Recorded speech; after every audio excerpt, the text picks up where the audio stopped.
ಕೂಡಲ ಸಂಗಮ ಪಂಚಮಸಾಲಿ ಪೀಠದ ಸ್ವಾಮೀಜಿಯವರು ಇರ್ಬೋದು, ಯತ್ನಾಳ್ ಇರ್ಬೋದು, ಎಲ್ಲರೂ ನ್ಯಾಷನಲ್ ಹೈವೇಲಿ ಕೂತ್ಕೊಂಡು ಪ್ರತಿಭಟನೆ ಮಾಡ್ತಾ ಇದ್ದಾರೆ. 16 ಜನರಿಗೆ ಗಾಯ ಆಗಿದೆ. ಈ ನಿಟ್ಟಿನಲ್ಲಿ ನಾವು ವಿಜಯಪುರ ನಗರ ಶಾಸಕ ಯತ್ನಾಳ್ ಅವರನ್ನ ಮಾತಾಡಿಸ್ತೀವಿ. ಈಗ ಯತ್ನಾಳ್ ಅವರು ನಮ್ಮೊಂದಿಗೆ ಮಾತಾಡ್ತಾರೆ. ಏನ್ ಹೇಳ್ತೀರಿ?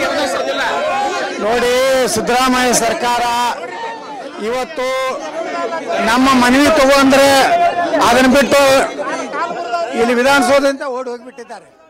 ಅವ್ರು ಎಲ್ಲಿದಾರೋ ಗೊತ್ತಿಲ್ಲ. ಮುಖ್ಯಮಂತ್ರಿಗಳು ಏನು ಹೇಳಿದ್ರು, ಅವ್ರು ಹೇಳಿದ್ರು ನಾ ಬಂದು ಸ್ವತಃ ಮನವಿ ತಗೋತೀನಿ ಅಂತ ಹೇಳಿದ್ರು. ಅವ್ರು ಬಂದಿಲ್ಲ. ಅವರು ಇವತ್ತು ಲಾಠಿ ಚಾರ್ಜ್ ಮಾಡಿದ್ದಾರೆ. ಮುಂದಿನ ದಿವಸಗಳಲ್ಲಿ ನಮ್ಮ ಸಮಾಜ ಮೇಲೆ ಇವತ್ತೇನು ಅವರು ಒಂದ್ ರೀತಿ ಗುಂಡಾಗಿರಿ ಮಾಡಿದ್ದಾರೆ. ಅದು ಜನ ಮುಂದಿನ ದಿವಸದಲ್ಲಿ ಅವರಿಗೆ ಬುದ್ಧಿ ಕಲಿಸ್ತಾರೆ. ಈ ಏನು ಹೋರಾಟ ಮಾಡ್ತಾ ನೀವು ಮುತ್ತಿಗೆ ಹೋದ್ರಿ, ಇಲ್ಲಿ ಲಾಠಿ ಚಾರ್ಜ್ ಹತ್ತು 16 ಜನರಿಗೆ ತಲೆ ಹೊಡೆದಿದೆ, ಗಾಯ ಆಗಿದೆ. ಯಾಕೆ ಪೊಲೀಸರು ಈ ನಡೆ?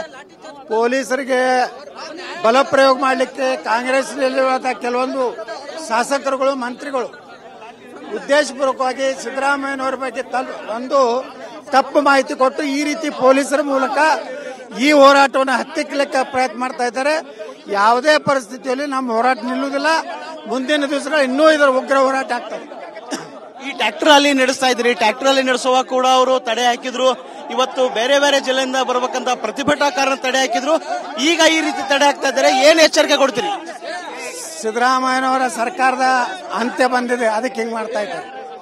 ಅವರು ಇವತ್ತೇನ್ ಮಾಡಿದ್ದಾರೆ, ಜನಸಾಮಾನ್ಯರ ಮೇಲೆ, ಮುಗ್ಧ ಜನರ ಮೇಲೆ ಯಾರು ಗಲಾಟೆ ಮಾಡಿರಲಿಲ್ಲ, ಕಲ್ಲು ಎಸೆದಿಲ್ಲ, ಯಾವುದೇ ಬಸ್ಸಿಗೆ ಟ್ರಕ್ಕಿಗೆ ಬೆಂಕಿ ಹಚ್ಚಿದಿಲ್ಲ. ಆದರೂ ಸಹ ಶಾಂತ ಹೋರಾಟದ ಮೇಲೆ ಇವತ್ತು ಅವ್ರು ಲಾಠಿ ಚಾರ್ಜ್ ಮಾಡೋ ಮೂಲಕ ಪ್ರಜಾತಂತ್ರದ ಕಗ್ಗೊಲೆ ಮಾಡ್ಯಾರ.